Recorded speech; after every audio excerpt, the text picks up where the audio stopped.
Formally recorded. I welcome you all on behalf of legal activists and attorneys Pakistan. This is Lecture 9, which is second part of Pakistan studies. So let's start from the first martial law.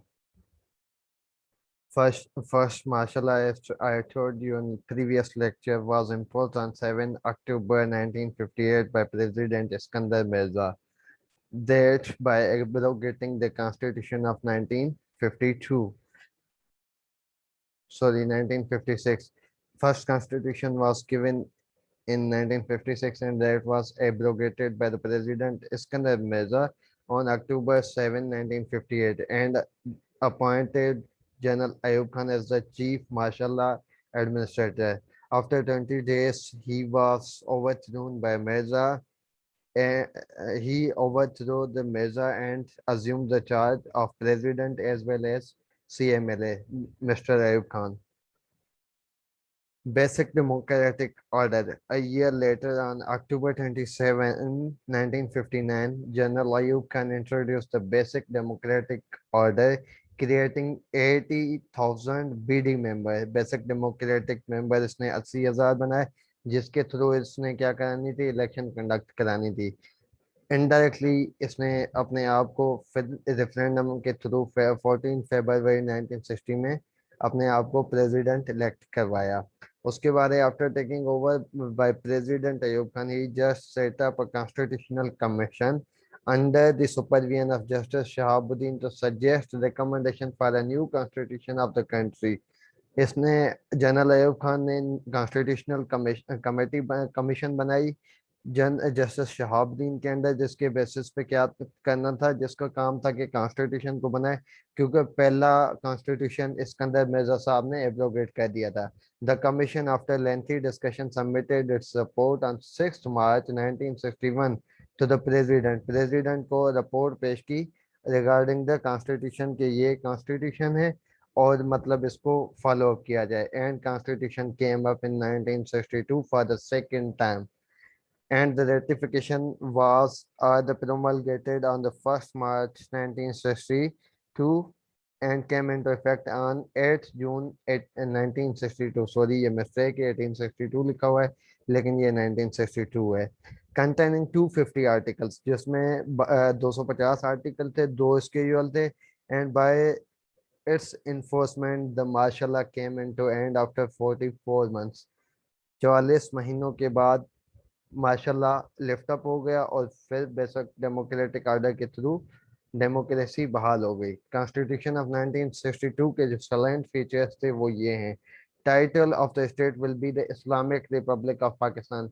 ये first time 1956 के constitution में declare किया गया था कि हमारी जो state है वो इस्लामिक रिपब्लिक होगी और पाकिस्तान का नाम पाकिस्तान से चेंज करके इस्लामिक रिपब्लिक ऑफ पाकिस्तान दिया गया था. A powerful president who was responsible for administration and affairs of a state. President को ज्यादा पावर दिए गए थे, वो पूरी की स्टेट को एडमिनिस्ट्रेटर कहता, क्योंकि he was the head of state as well as the head of government at that time. He should be a Muslim not less than age of 40 years. पहले 40 ईयर्स थी 1962 के कॉन्स्टिट्यूशन में. अब का जो कॉन्स्टिट्यूशन है, कॉन्स्टिट्यूशन ऑफ 1973, उसमें president की एज 45 है. He should be capable to be the member of national assembly. और कैपेबिलिटी मतलब उसकी जो टर्म्स एंड कंडीशंस हैं या क्वालिफिकेशन जो रिक्वायर्ड है वो सेम एज नेशनल असेंबली के मेंबर के लिए. अब जो नेशनल असेंबली का जो मेंबर था उसकी सिलेक्शन होनी थी, उसकी एज उसमें भी 25 ईयर्स थी. जो करंट कॉन्स्टिट्यूशन ऑफ 1973 है उसमें भी 25 ईयर्स है. He would be elected through not direct election for term of 5 years. मैंने आपको बताया था कि जो बेसिक डेमोक्रेटिक ऑर्डर था उसके थ्रू 80,000 की बॉडी क्रिएट की गई थी. उसके ब्याह पे सेमली क्या किया गया, डायरेक्ट इलेक्शन का मेथड कोई नहीं गिवन था, इनडायरेक्ट इलेक्शन का मेथड दिया गया, जिसके अकॉर्डिंगली पीएम 5 साल के लिए हो जाएगा. कंफर्म प्रेसिडेंट 5 साल के लिए मतलब अपॉइंट हो जाएगा. If he has head the office for more than 8 years he could look for the re-election with the support of National Assembly and Provincial Assembly. इसके कॉन्स्टिट्यूशन की एक जो खास बात थी वो यूनिकैमरल लेजिस्लेशन को सपोर्ट करता था। यहाँ पे लोअर हाउस और अपर हाउस का कोई कॉन्सेप्ट नहीं था। National assembly was given the power to charge the president. National assembly के पास पावर थी कि वो प्रेसिडेंट को चार्ज करे, इम्पीच करे या रिमूव करे, but that was impossible at that time because the all person were elected from the provinces and National Assembly as per the Electoral College of 80,000 members. President could dissolve the National Assembly, but in case he must seek re-elections. वो dissolve तो कर देता, उसके बाद खुद directly मतलब president appoint नहीं हो सकता था, उसको री इलेक्शन कराना लाजमी थे।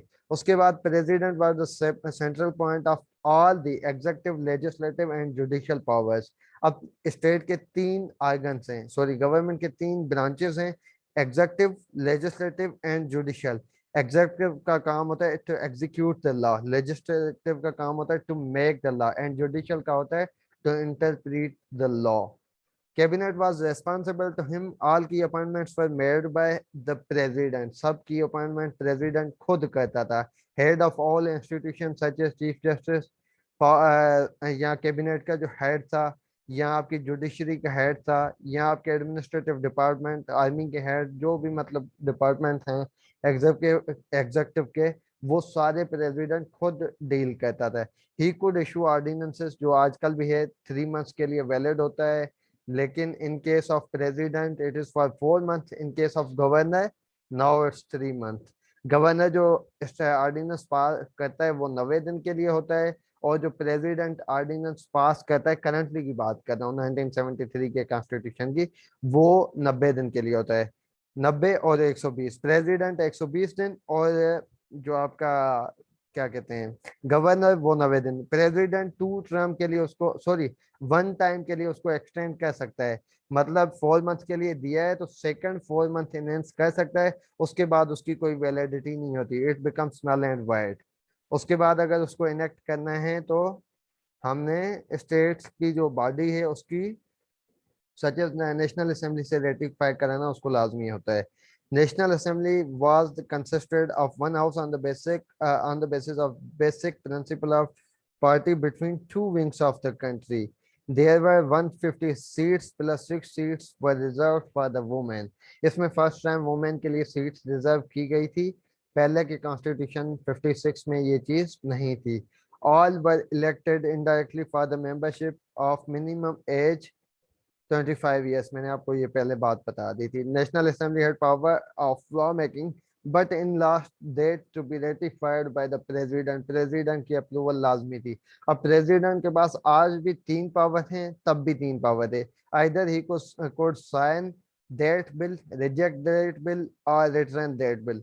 अब इसका फर्दर प्रोसीजर लॉ मेकिंग में वो चीज़ें हैं, इसको आपने डिटेल में नहीं जाना है, बेसिकली आपको ये चीज़ें पता होनी चाहिए। Constitution of 1962 represent the presidential form of government। इसमें presidential form of government था, जो पिछले वाला था उसमें क्या था, सॉरी बाइकैमरल लेजिस्लेशन थी, और प्राइम मिनिस्टर को सपोर्ट करता था डेमोक्रेटिक वे में। इसमें यूनिकैमरल लेजिस्लेशन का कंसेप्ट है, उसमें बाइकैमरल का था। Moreover, the constitution gave overwhelming powers to the president who dominated the entire constitutional system।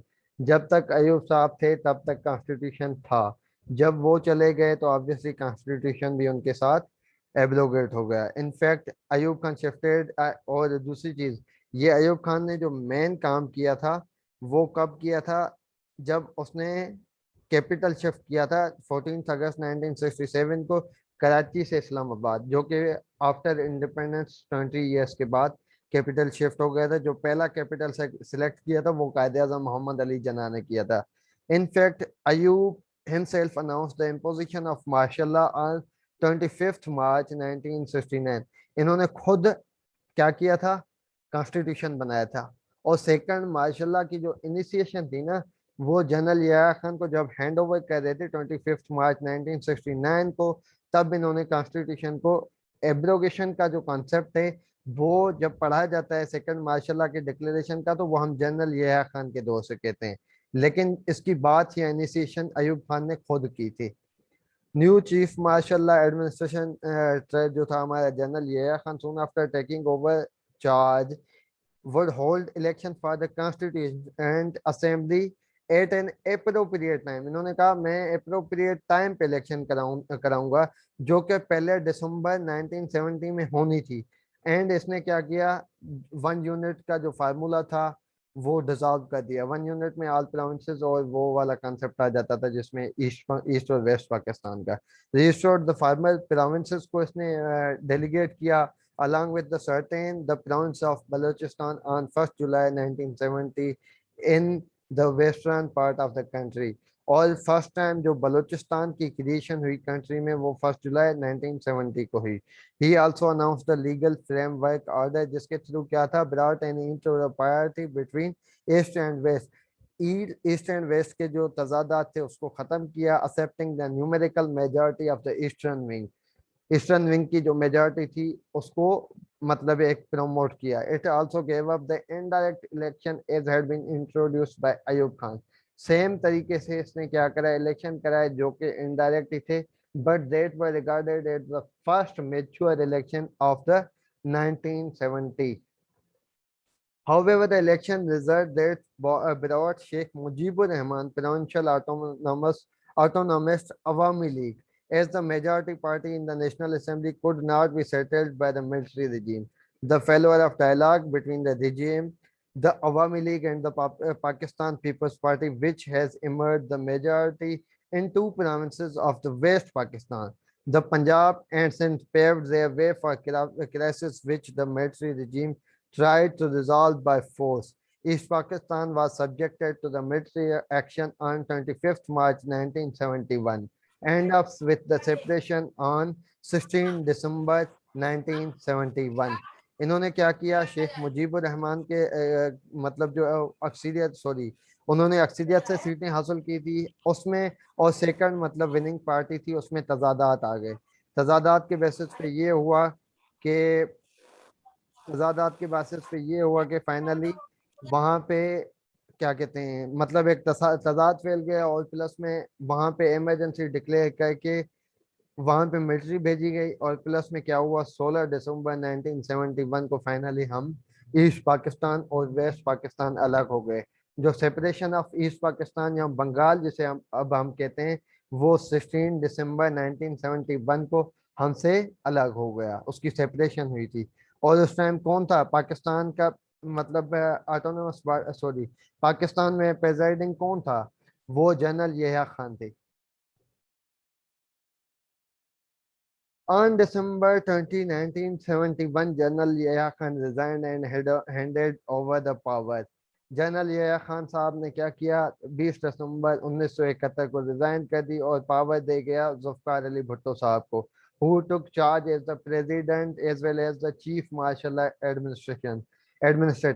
जैसा कि मैंने आपको बताया कि जनरल यहिया खान ने मार्शल लॉ इम्पोज की थी, इस वजह से जो प्रेसिडेंट और चीफ मार्शल एडमिनिस्ट्रेटर की जो चार्ज थी वो भुट्टो को ट्रांसफर कर गए थे यया साहब।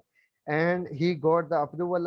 उसके बाद भुट्टो साहब ने पहला काम ये किया कि मार्शल को लिफ्ट किया अप्रैल 1972 में, and he got the approval from the opposition for his interim constitution to govern the country. Country को गवर्न करने के लिए इंटरम कॉन्स्टिट्यूशन का कंसेप्ट इवॉल्व किया, और जिसके बेसिस पे नेशनल असेंबली ने 21 अप्रैल 1972 को इस टेम्पररी कॉन्स्टिट्यूशन को अप्रूव किया। उस टाइम हमारा परमानेंट कॉन्स्टिट्यूशन नहीं था।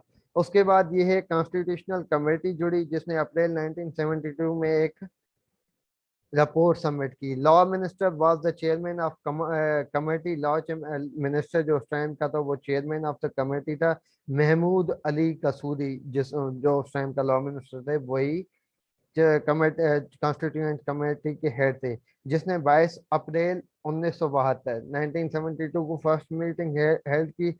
All parties agreed upon the future political system in October 1972। अक्टूबर 1972 को इन्होंने कहा कि फ्यूचर पॉलिटिकल सिस्टम क्रिएट किया जाए, जिसके बाद the committee reported on December 31 1972 after long deliberation and compromises। Final draft was approved commonly on 10th April 1973। उन्होंने फाइनल डेलिब्रेशंस वगैरह करके कंप्रोमाइज करके फाइनल जो ड्राफ्ट अप्रूव किया, कब किया, 10th अप्रैल 1973 पे, जिसके बाद the new constitution was imposed on 14 अगस्त 1973। अब 14 अगस्त 1973 पे पाकिस्तान में एक नया कॉन्स्टिट्यूशन जो अभी चल रहा है वो इम्पोज हो गया, जिसके बेसिस पे आजकल हमारी गवर्नमेंट चल रही है। उसके बाद the constitution function since then with two gaps it remained operational during these period. अब यहाँ पे ये है कि कॉन्स्टिट्यूशन सस्पेंड भी होता रहा है, ऑपरेशनल भी होता रहा है।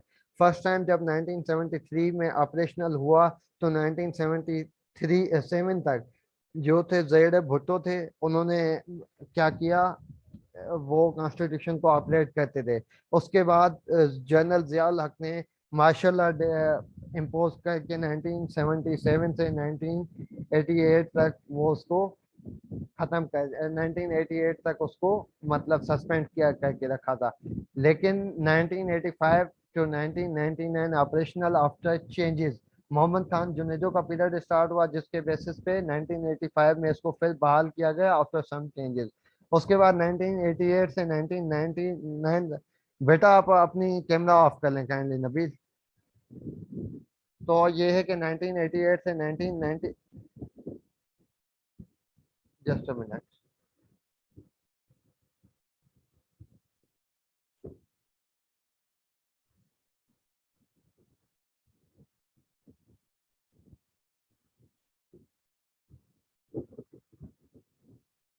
जी बच्चे, तो वहां पे क्या हुआ ना, फिर मोहम्मद खान जुनेजो के बाद बेनजीर की हुकूमत आई।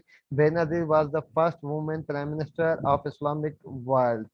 और मतलब उसके बाद नवाज शरीफ की गवर्नमेंट आती है, बेनजीर की हुकूमत गुलाम इसहाक खान डिसॉल्व कर देते हैं। उसके बाद नवाज शरीफ की गवर्नमेंट आई 1990 से 93 तक, उसको भी गुलाम इसहाक खान ने डिसॉल्व कर दिया article 58 two B of the constitution के according.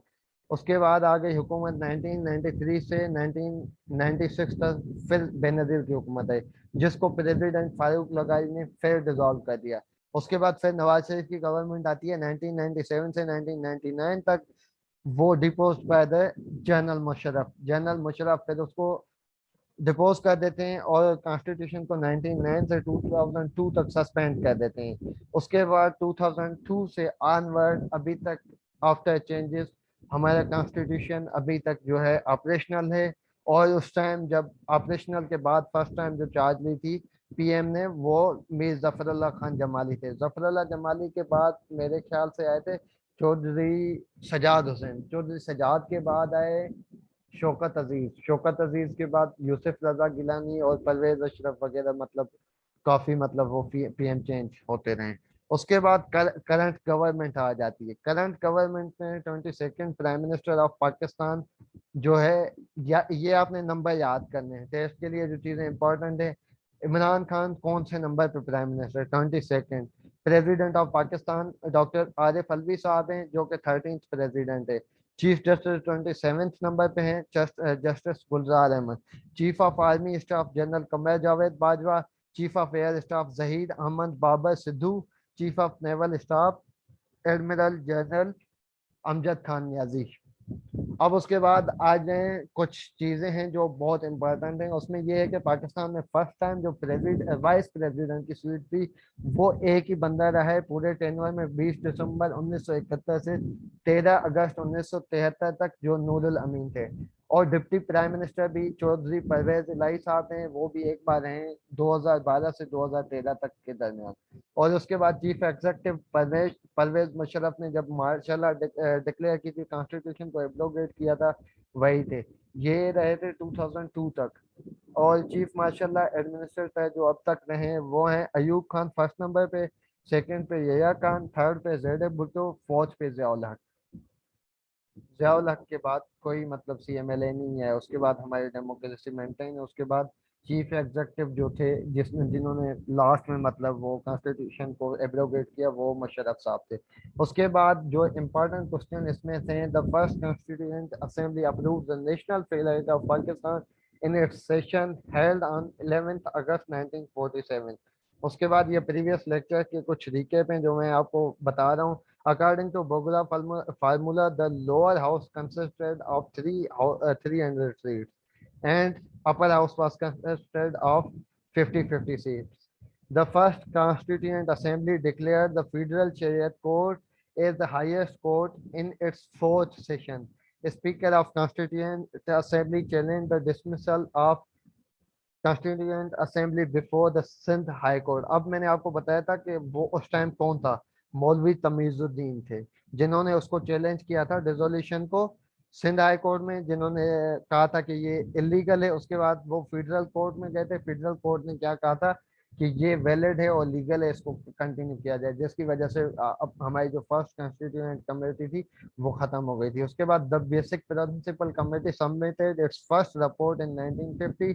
The first report of basic principle committee was rejected by the people. अवाम ने उसको रिजेक्ट कर दिया था क्योंकि वो उसमें काफी फ्लॉज थे। The Basic Principle Committee submitted its final report on 22nd December 1952. 25th October 1950, the first Constituent Assembly was dissolved by Ghulam Muhammad Khan, Governor General जो थे। उसके बाद second martial law was imposed by General Yahya Khan on 25th March 1969. The Constitution of Pakistan can be amended by the two-third majority of the both houses. Bogara formula was put forward in October 1953. What is the commencing day of Pakistan Constitution of 1973? It's 14 August 1973. उसके बाद आ जाते हैं amendments in the Constitution of 1973। ये भी important topic है जिसके लिए आपको प्रिपेयर देना है, क्योंकि इससे भी काफ़ी मतलब questions most of the time repeat होते रहते हैं। अब मैं आपको ये स्लाइड्स आपको विजिबल हैं बेटा, ये स्लाइड आपको विजिबल हैं?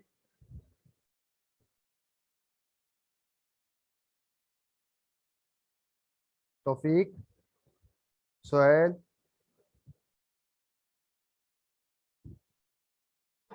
जी sir visible. Okay let's continue. Constitution of Islamic republic of Pakistan 1973, first amendment हुई थी 1974 में, जिसमें बाउंड्रीज की रीडेफिनेशन की गई थी। सेकेंड अमेंडमेंट के थ्रू जो 1974 में, इसमें डेट्स नहीं पूछी जाती क्योंकि प्रेजेंटेशन ऑफ बिल होती है, उसके बाद डिबेट डिस्कशन, उसके बाद ये बड़ा मतलब लंबा चक्कर है, तो इस वजह से ये डेट नहीं पूछते। स्पेशली आपसे यही पूछते हैं किस ईयर में हुई थी और इसका क्या बेसिक पर्पस था। तो फर्स्ट अमेंडमेंट 1974 में हुई, जिसमें रीडिफाइन की गई बाउंड्रीज ऑफ पाकिस्तान की। सेकेंड अमेंडमेंट 1974 को, जिसमें अहमदीस को नॉन मुस्लिम डिक्लेयर किया गया था। ये क्वेश्चन रिपीट होता रहा है सेकेंड अमेंडमेंट वाला। थर्ड अमेंडमेंट में preventive detention was extended. Preventive detention means detain a person at any unknown place whose acts are against the integrity of state. High treason वगैरह में है या एक्ट ऑफ टेररिज्म में involve है, तो उसमें क्या करते थे, इसको प्रिवेंटिव डिटेंशन के नाम पे किसी भी जगह रख देते थे, तो उसके लिए ये चीज एब्रोगेट की गई थी थर्ड अमेंडमेंट के थ्रू 1975 में। उसके बाद आ जाए फोर्थ अमेंडमेंट पे।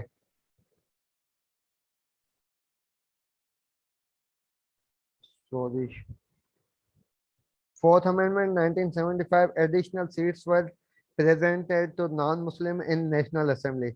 Fifth Amendment 1976 में enhancement in the powers of High Court, writ jurisdiction का concept यहाँ पे हाई कोर्ट को ज्यादा बढ़ा के दिया गया। उसके बाद सिक्स्थ अमेंडमेंट हुई 1976 में, जिसमें द जजेस of high court shall retire at the age of 62 years and the judges of Supreme Court shall retire at the age of 65 years। इससे पहले 60 ईयर की मतलब डेफिनेशन थी कि 60 ईयर के एज में रिटायर हो जाते थे। उसके बाद सिक्स अमेंडमेंट के बाद इसको फर्दर अमेंड करके उनकी डेट को रिलीज किया गया था। सेवेंथ अमेंडमेंट 1977 में हुई, gave the power to Prime Minister to seek the vote of confidence at any time from the people of Pakistan।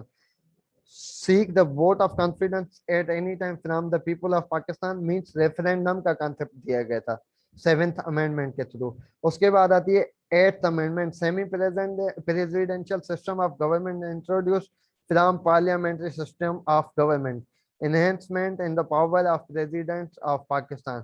इसमें basically semi presidential form of government की इसलिए बात की गई है क्योंकि आप देखें हमारे पास दो head of the state and head of government दोनों अलग हैं। तो प्रेसिडेंट को पावर पहले ज्यादा थे, उसके बाद कम करके प्राइम मिनिस्टर को पावर कुछ शेयर कर दिए थे, सेमी प्रेसिडेंशियल हो गया था। नाइन्थ अमेंडमेंट में शरिया law as to the law of land, ये बेसिकली 1985 में हुई थी, लेकिन आपको बताता चलूं कि ऑब्जेक्टिव रेजोल्यूशन था जो था 1949 में जो पास हुआ, उसका भी बेसिक पर्पस यही था कि शरिया law to be enforce with in the state, और जो भी कॉन्स्टिट्यूशन या फ्रेमवर्क गवर्नमेंट का चलेगा उसमें हम क्या करेंगे, शरिया लॉ को इम्पोज करेंगे, हमारा सारा सिस्टम शरिया के बेसिस पे होगा। इसलिए क्योंकि हमने जो इंडिपेंडेंस हासिल की थी वो भी इस्लामिक के बेसिस पे की थी। उसके बाद आती है 10th अमेंडमेंट 1987 में, fix the period for the intervals between session of national assembly to not exceed 130 days.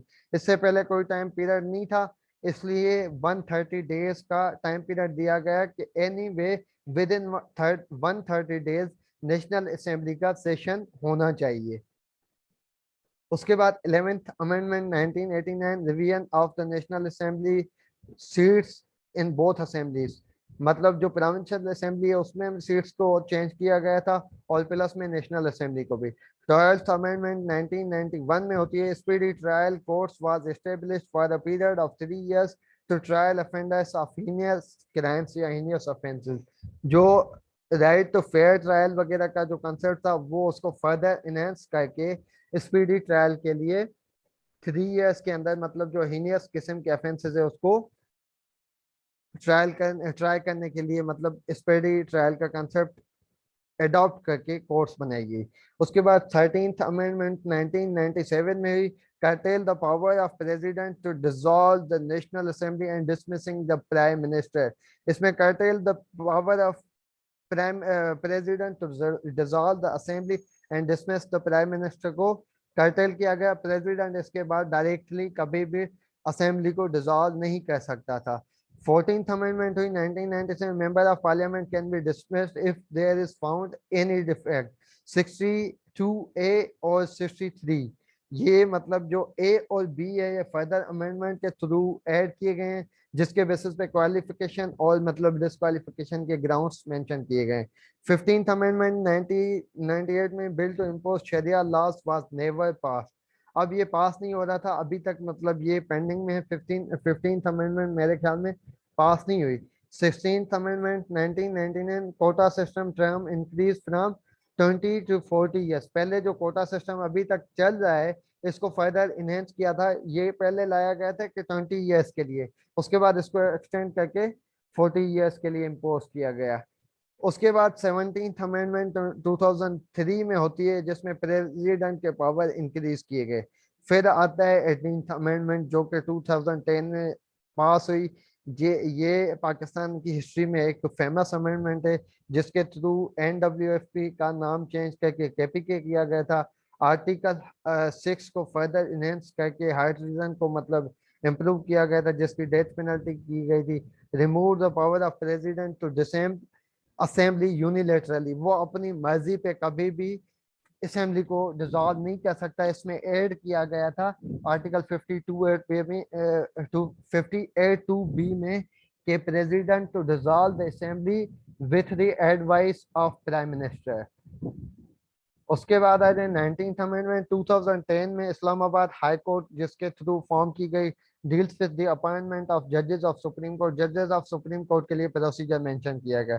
20th amendment 2012 में हुई, जिसमें फ्री एंड फेयर इलेक्शन का कंसेप्ट दिया गया। Chief election commissioner was change to election commission of Pakistan. इससे पहले chief election commissioner था, उसके बाद इसको प्रॉपर एक ट्राइब्यूनल क्रिएट करके बॉडी क्रिएट की गई, autonomous body, election commission of Pakistan, after 20th amendment in 2012। उसके बाद 21st अमेंडमेंट, मिलिट्री कोर्ट्स वर एस्टेब्लिश्ड आफ्टर APS मास किया है। APS का जो अटैक हुआ उसके बाद 21st अमेंडमेंट करके मिलिट्री कोर्ट को इनहेंस किया गया कि टेररिस्ट के जो भी एक्ट्स होंगे उसको मिलिट्री कोर्ट ट्राई करेंगे। उसके बाद आ जाती है 22nd अमेंडमेंट जो कि 2016 में हुई, changing the eligibility criteria for the chief election commissioner of Pakistan. पहले इलेक्शन कमिश्नर था, उसको इलेक्शन कमीशन किया गया। उसके बाद इलेक्शन कमिश्नर का जो चीफ था उसके लिए इसमें एलिजिबिलिटी बताई गई थी कि रिटायर्ड मतलब चीफ जस्टिस होगा या इसकी 15 साल इस गवर्नमेंट में सर्विस होगी, यहाँ कोई हेड ऑफ द मतलब किसी आर्गन में रहा होगा, सच मैं आपको बता दूं कि मिलिट्री की किसी हाई पोस्ट में रहा होगा, या उसमें पहले किसी मतलब हाई कोर्ट का या सुप्रीम कोर्ट का जज रहा होगा, तो मतलब उसमें उसके लिए bureaucrats and technocrats also become the member of election commission of Pakistan। ये bureaucrats और technocrats को भी इसका मेंबर बनाया गया है। उसके बाद आ जाए 23rd अमेंडमेंट अप्रैल 2017 में जो है। इन 2015 national assembly pass the 21st amendment and created the military courts for period of 2 years। The period of 2 years was expired on 6th January 2017। 23rd amendment was passed to re-establish the military courts for further 2 years till 6th January 2019। उसके बाद 24th amendment in November 2017 allow the conduct of delineation of constituencies based upon the provincial census result। Constituencies का मसला अभी तक भी चल रहा है पाकिस्तान में, इसको डील किया गया था इसके अकॉर्डिंगली। और उसके बाद 25th अमेंडमेंट हुई जिसके थ्रू फाटा का मेजर हुआ था केपीके में, जिस प्रेसिडेंट ममनून हुसैन ने किया था 31 मई 2018 को। और ये पाकिस्तान की हिस्ट्री में बहुत ही इंपॉर्टेंट अमेंडमेंट मानी जाती है ये 25th, जिसमें फाटा को केपीके में मर्ज किया गया था। उसके बाद मैं आपको बताता चलूँ 26th अमेंडमेंट भी कॉन्स्टिट्यूशन में हो चुकी है, जो 13 मई 2019 को हुई थी। ये काफी बच्चों को नहीं पता है कि पाकिस्तान के कॉन्स्टिट्यूशन में टोटल कितनी अमेंडमेंट्स आई हैं। कुछ पास हुई है कुछ नहीं हुई, लेकिन ये है कि 26 टोटल हैं। The seats of tribal district in national assembly of Pakistan will be retained at 12, but their seats in KPK Assembly have been increased from 16 to 24। KPK assembly में 16 से 24 तक उसकी सीट्स बढ़ा दी गई थी, और जो उसके डिस्ट्रिक्ट वगैरह थे वो सेम मतलब रिटेन किए गए थे। और प्लस में उसकी जो सीट्स थी नेशनल असेंबली में 12 वो भी सेम ही रिटेन करके उसको sum up किया गया था। That's all for today। Inshallah, we will go for the next lecture tomorrow, and we will going to be teach you next lecture about the general knowledge।